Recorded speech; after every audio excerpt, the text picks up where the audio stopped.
Allegations of sectarian conduct by UDR soldiers must, however, be set against the IRA's sustained campaign to wipe them out.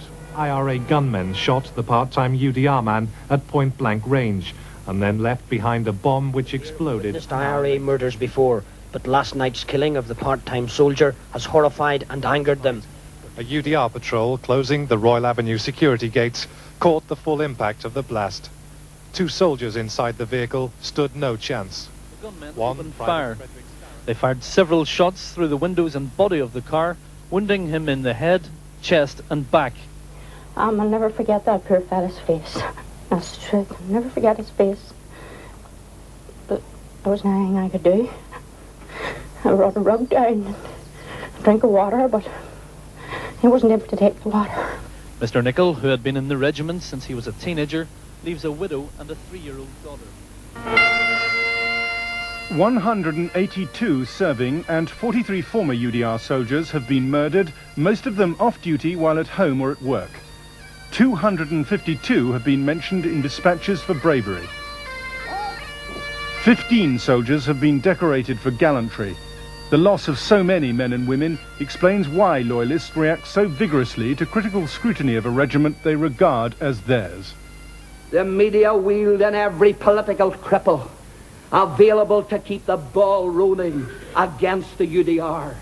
But we here today salute the fortitude, the integrity, the gallantry of this very brave regiment of the British Army.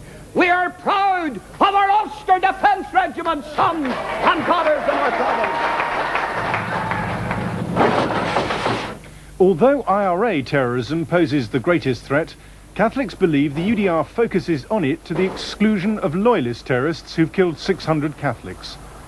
The movement of suspects are logged at UDR checkpoints. Soldiers are briefed on whom to monitor.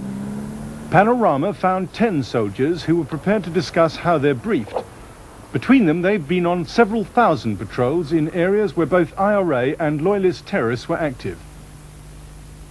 5 soldiers said they'd never been shown a picture of a loyalist suspect. 3 said they'd been shown them very rarely. 2 said they'd been shown them regularly. We do not, as a matter of course, brief up our patrols looking for Protestant terrorists. That is the domain of the RUC. I must emphasize the role of the Ulster Defence Regiment is to support the RUC in the defeat of terrorism. No, I'm talking about pre-patrol briefings, where the soldiers are given information about players, I think the term is, suspects active in that area, whether they're Protestant or Republican. The point I'm making is that these soldiers we've spoken to, 5 of them say they've never, ever been briefed on a Protestant suspect. That is true. We do not give our soldiers extensive briefings on Protestant subjects. But you do on Republican suspects. We do on Republican suspects, that is correct. Well, why should there be any difference? The difference being that the RUC are happy to deal with Protestant extremist terrorism. It is not a specific role given to the Ulster Defence Regiment. That having been said, a recent case, which you may be aware of, was when, in a known nationalist area, 2 Protestant gunmen machine-gunned the drinking club. The car was rammed, and the 2 suspected terrorists were handed over to the RUC. That is how the soldiers would react when faced with terrorism from whichever section of the community it comes. How are the Catholic community to interpret your comments that effectively the UDR seeks principally or only, I think you're saying, Republican suspects, whereas Protestant suspects are left to the police? How are the Catholic community supposed to see your protestations that the regiment has a non-sectarian and impartial approach to terrorism? The regiment is anti-terrorist. That is our role. We do not go out each night with a sort of a photograph of the #1 guy to get that evening. We are there on the streets and on the highways and byways to defeat terrorism from whichever corner it comes. He's obviously confused. He tells you, I gather, that he tries to deal with terrorism from all sides, and then immediately follows by saying that he only briefs his patrols on the one side of terrorist activity. Obviously, that's a recipe for disaster, but then that doesn't surprise me either. Of the 10 soldiers we talked to, the 2 who were briefed on Loyalist suspects were both NCOs. They told Panorama that intelligence wasn't always passed down to patrols because they feared soldiers might tip off their paramilitary friends. It has happened before. Were you ever shown photographs of Loyalist paramilitary suspects? I think in all this time in the UDR, I only ever came across one photograph of a Loyalist suspect. What did you do with that photograph? I passed it on to the commander of the UVF, who in turn passed it on to the area commander where the Loyalist suspect came from. For the purpose of what? I suppose they just wanted the guy to know that he was known to the security forces.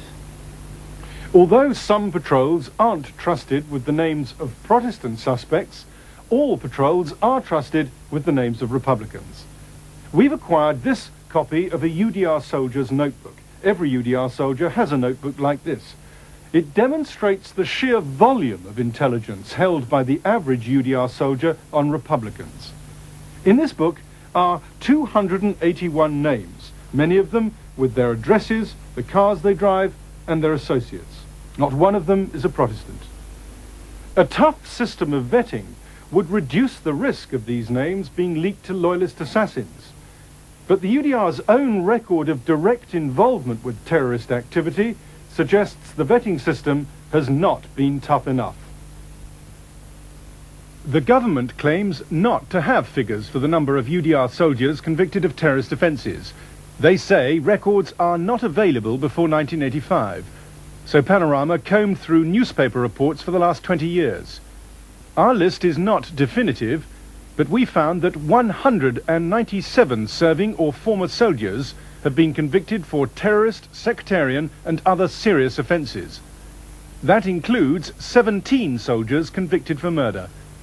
11 UDR soldiers are currently awaiting trial on charges of murder, unlawful possession of ammunition and passing information to Loyalist terrorists.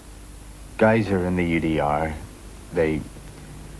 because of the intelligence they get,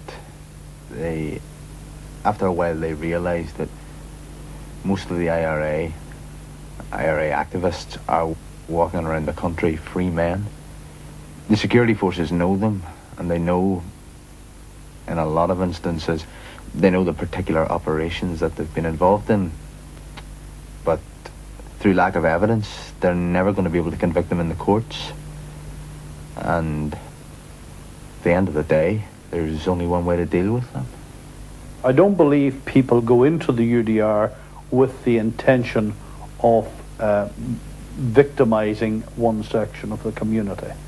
I think that after years of stress which goes unabated, that people actually become damaged by their experiences. As far as I'm concerned, the average member of the UDR is not some latent criminal. He is a decent person who wants to serve the community and feels that he has an obligation to the community. However, the record of UDR soldiers can be compared with RUC police officers. The RUC have suffered even more. 267 officers have been murdered, compared with 182 UDR soldiers. But in the last 5 years, 6 police officers have been convicted of terrorist offences. There have been 21 UDR convictions. At the resort of Newcastle, County Down last November, the UDR's vetting record was discussed at a conference of the main nationalist party, the SDLP. Once again, the British